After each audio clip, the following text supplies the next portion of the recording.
Žalovat se nemá, ale hlásit se to musím, takže hlaste, budeme trestat. Takže vyzkoušíme si to na nečisto. Na nečisto, samozřejmě. Takže koně, tak správně, a nebudu říkat sednout, automaticky se sedá. Kočí, to už vypil, to musí být rychlej. Levé přední kolo. Ale kola to nebudou mít tak jednoduchý. Oni neplní roli jenom kol. Opatrně. Pravé přední kolo. Mám něco, je to. Pravé zadní kolo. Levé zadní kolo. Král. Královna. A teď protože oni to nemají tak jednoduchý. Pak tam je kočár. Zvedne se král, královna i všechny 4 kola. Když řeknu kočár. Takže kočár.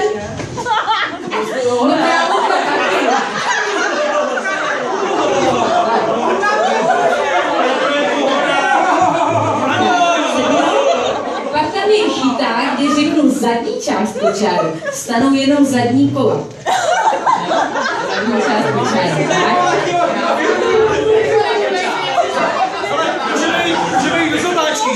Pak tam máme hrbou a výmol. A pak tam je hrbolatá cesta a to stává jak s hrbou, tak výmou. Cesta. Takže všichni tomu rozumíte této hře? Nerozumím, ale kdo tomu nerozumí, tím víc trpí. Důležitý je, abyste mě rozuměli vy, nemusíte poslouchat.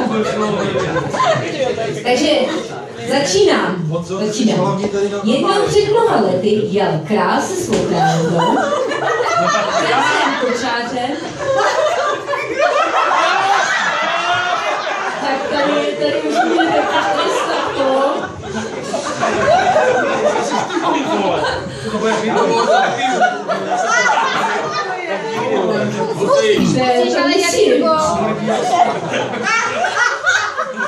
To je trest, to není odměna.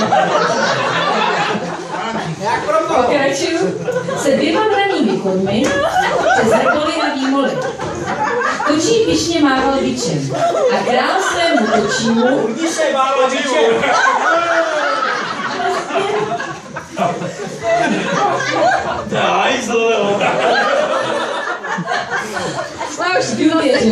Neboť jeho kočí, to uznáváme, je již mnohokrát po hrbolatých cestách nevězl ve zdraví do zámku. Proto také tento večer neměl král se svou královnou, na co se hlubokým lesem strach. Náhle celý kočár nadskočil. Pravé kolo bylo pozadu.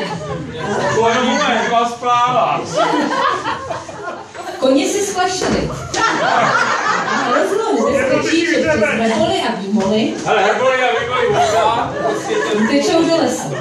Proto se král znepokojeně svého kočího zeptal. Syno, kočí. Sednout. Nebudu říkat po každý sednout. Kočí. Ještě stávám.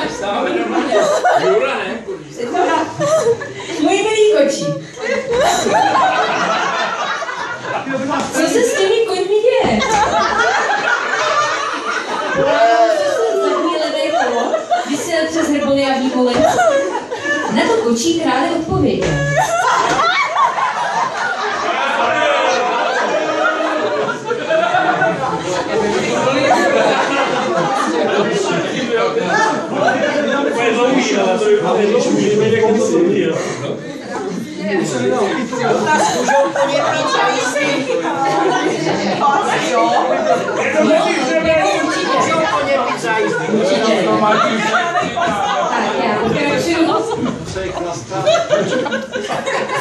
Ne, můj krále. Já si myslím, že to bylo spíše zadní pravé. Nestalo se nic královně?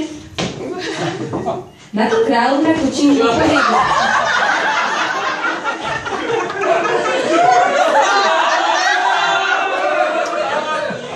Král nemůže nadskakovat, když má stále královna. takhle.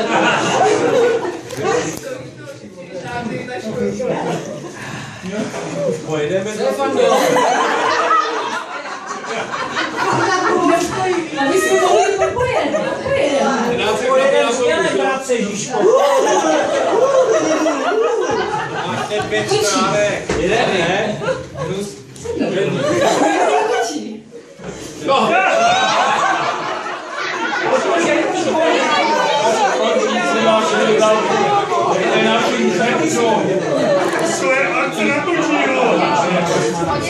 Nejmilejší kočí. Mně připadalo, že se zlomilo přední pravé kolo. Je vše s koňmi v pořádku? Jasně! Byla by škoda, kdyby přes hrboli a domoly utekli do lesa. Kočí královně odpověděl. Koně jsou pouze neklidní. Jasně! Čáru a koně píší. Jasně!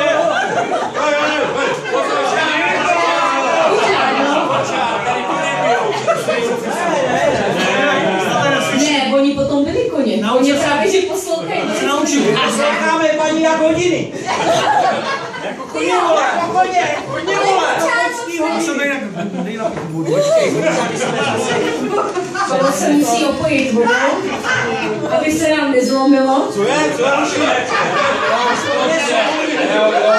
Proč ty koně stávaly?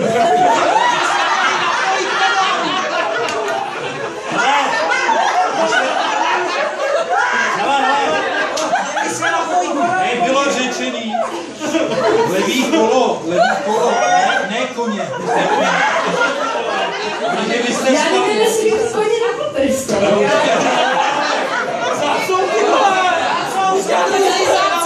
Jakože se mělo napít levé kolo a ne koně. Birdo, neplaš koně, stávej!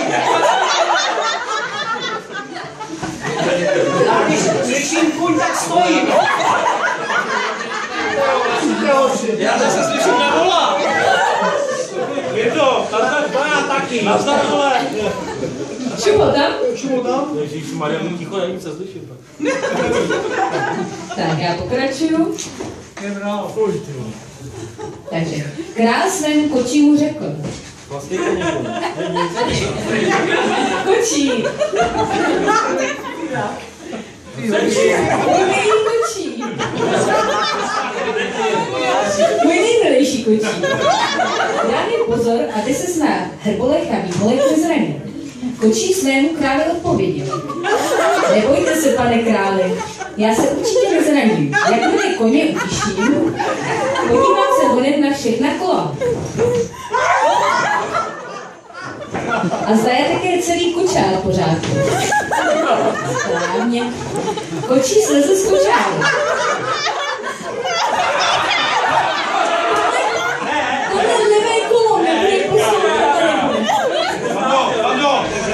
Levé kolo. Opět.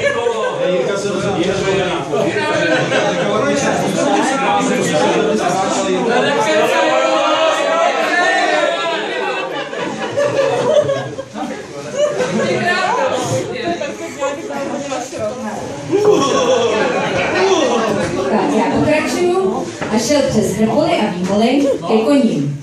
Jasně. Tichým hlasem koně utišil. Jasně. A potom šel na oblíku kočáru. Jasně.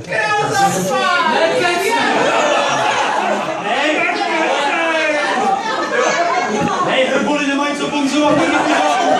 Já nevím, poznám. Třeba vyměnit pravý kolo. Ten opravdu nefunguje, ještě bonzuje. Co s tím uděláme? Potrestat kořálkou. Potrestat. Král má právo potrestat.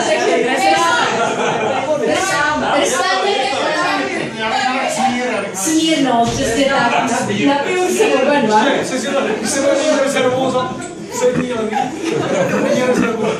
Není rezervu. Zatím ne. Koňovi se čůra. Se nevyměňujou. Takže zkontroloval přední pravé kolo, potom zadní pravé kolo, a potom obešel po hrbolech a výmolech zadní část kočáru. Co pak si říkala? Zadní část kočáru jsou jenom zadní kola. taky pijou.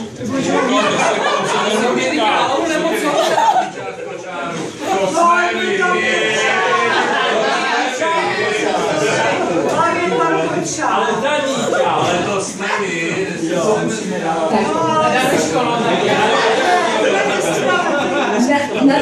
Na tuhle chyták jsem upozorňovala na začátku. Ano. On na mě přední kuň mluvil. On na mě mluvil. Tak, pokračujeme. Podíval se také na zadní levé kolo a přední levé kolo. A nakonec ještě důkladně prohlédl celý kočár. To nejsme my. Potom opět nastoupil na kočár a vzal opravdě do rukou. Král se podíval na svou královnu a zeptal se kočího. Kočí. Kočí. Nejnejlepší kočí. Které skol bylo zlomené? Takže kola pijou. Které skol?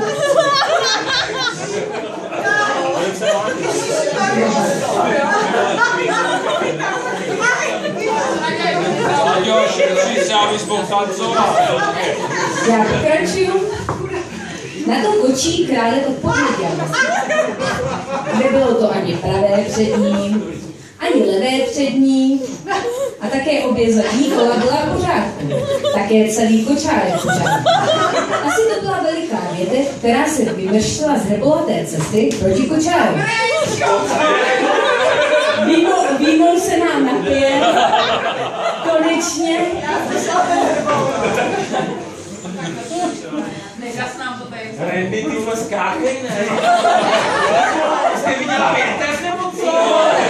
Pokračuju a tím také koně vystrašila. Jasně. Královna řekla svému kočímu.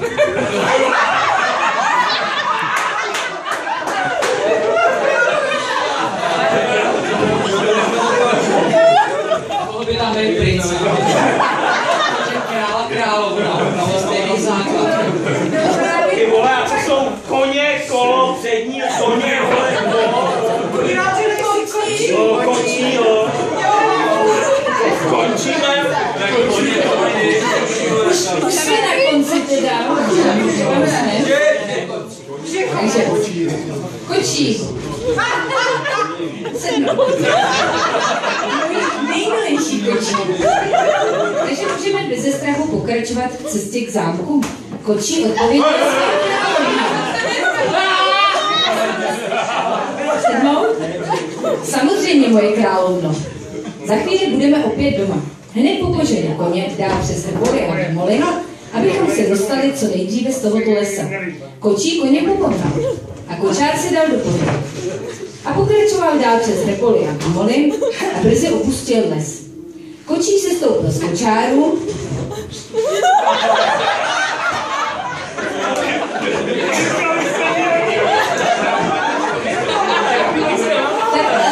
jelikož tohle kolo nám pije moc, takže dáme pravoveta. Tím pádem potrestáš někoho, kdo sedí. To se blbě tlemí.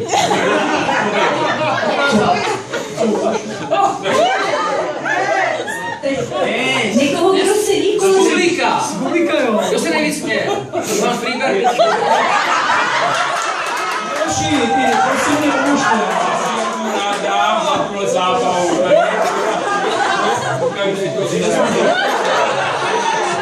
Dobře.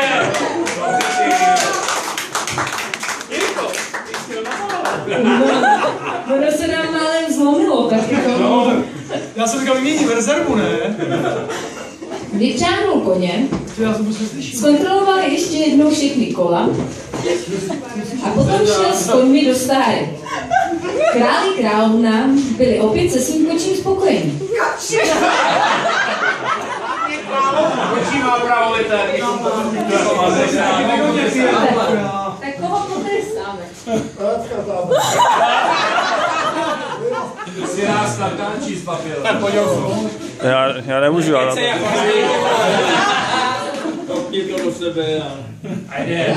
A pokud nezemřeli, žije král se svou královnou, dvěma koňmi, překrásným kočárem a jezdí často v kočáru přes hrboly a výmoly. Takže jste to ve zdraví přežili, takže zazvonil zvonec a